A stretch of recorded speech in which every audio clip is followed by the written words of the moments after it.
ხალხის ძალამ დღეს დილიდან ასე დააყენა საკითხი, რომ ნებისმიერი ქვეყანა პაվել ჰერჩინსკის ნაირ დიპლომატს ქვეყნიდან გააძევებდა, თუმცა ახლა მხოლოდ იმიტომ იკავებს მმართველი უმრავლესობა ამისგან თავს, რომ მათ ეშინიათ უარესი ელჩი არ გამოგზავნოს ევროკავშირმა საქართველოში, შესაბამისად, მხოლოდ ეს არის მათთვის შემაკავებელი ფაქტორი იმისა, რომ პაվել ჰერჩინსკი არ გააძევონ ქვეყნიდან. ევროკავშირის წევრი ქვეყნების 27 სახელმწიფოს ოფიციალური წარმომადგენელი არ გააძევონ ქვეყნიდან და დღეს Deep State-ის აგენტად შერაცხა ხალხის ძალამ პაվել ჰერჩინსკი, ვინაიდან ქართული ოცნების დანაყოფია ხალხის ძალა და ისინი ხშირ შემთხვევაში ველს უმზადებენ ხოლმე წინასწარ ქართულ ოცნებას ამა თუ იმ გადაწყვეტილების მისაღებად. დღეს უკვე ირაკლი კობახიძეს მიემართებოდა ჩვენი კითხვები, რას ფიქრობს მაგალითად ის პაվել ჰერჩინსკზე და როგორც ირაკლი კობახიძემ თქვა, ევროკავშირის 27 სახელმწიფოს წარმომადგენელი საქართველოში არის ტრაგიკული პიროვნება და მან ასე პირდაპირ არა როგორც ხალხის ძალამ, თუმცა მაინც მიანიშნა, რომ ის Deep State-ის დავალებებს ასრულებს.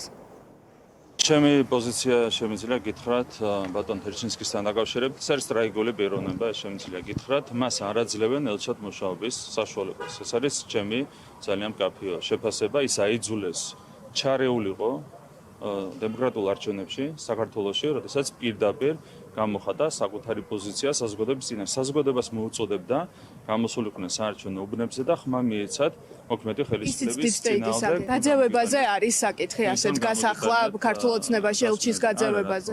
იმიტომ რომ ასე ფიქრობენ ხალხის ძალაში და ის თქვენ დანაყოფისთანაც ვრჩებით სამხედრო მეგობრობის რეჟიმში. სამწუხაროა, რომ ასეთი ელჩი არის ევროკავშირიდან, მაგრამ ჩვენ ასევე წერილში აღნიშნავთ იმას, რომ რა ბიუროკრატიაც არის სამწუხაროდ ევროკავშირში. არა გვაქვს მოლოდინი, რომ თქვათ ჩვენი მოთხოვნის დაყენების შემთხვევაში, რომ ელჩი გამოიცვალოს ევროკავშირის საქართველოში, მოვა მაგალითად უკეთესი. მისი ხელმძღვანელობა არის თავიდან ბოლომდე ამ Deep State-ის შემადგენელი ნაწილი. ამარტივებს ბჭყალებში სიტუაციას ის, რომ ევროკავშირის ელჩიც, გერმანიის ელჩიც პირდაპირ ფარდაჩამოხსნილი საზოგადოებას ელაპარაკება როგორც Deep State-ის წარმომადგენელი. ძალიან საინტერესოა ის, რომ კონკრეტულად დღევანდელი დღე შეარჩია მმართველმა უმრავლესობამ ევროკავშირის ელჩზე იერიშის მისატანად, დღე, როდესაც ბრიუსელში საქართველოს ბედი წყდება ფაქტობრივად და ევროკავშირის პირველი დიპლომატები განიხილავენ საქართველოს მიმართ გადასადგმელ ნაბიჯებს, მათ შორის კაია კალასმა კიდევ ერთხელ თქვა, რომ პერსონალური სანქციების საკითხი ისევ დგას დღის წესრიგში და თავად დააყენებს ამ საკითხს დახურულ სხდომაზე და ასევე უვიზო რეჟიმის გადახედვის მექანიზმიც არის სწორედ საქართველოსთან დაკავშირებით გათვალისწინებული.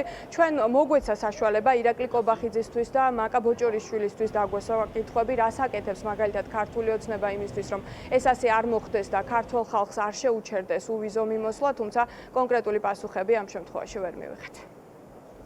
ჩვენ გვაქვს სურვილი 2030 წელს გავხდეთ ევროკავშირის სრულუფლებიანი წევრი. ვინმესთან კომუნიკაცია გქონდათ, რომ არ შეწყდეს ეს უვიზო რეჟიმი? მე არაფერი მაქვს ანერვიულო, თქვენ უფრო კომუნიკაცია თუ გქონდათ ვინმესთან უვიზო რეჟიმი რომ არ შეწყდეს ამ საკითხზე ევროპაში? ყველასთან გვაქვს სათანადო კომუნიკაცია.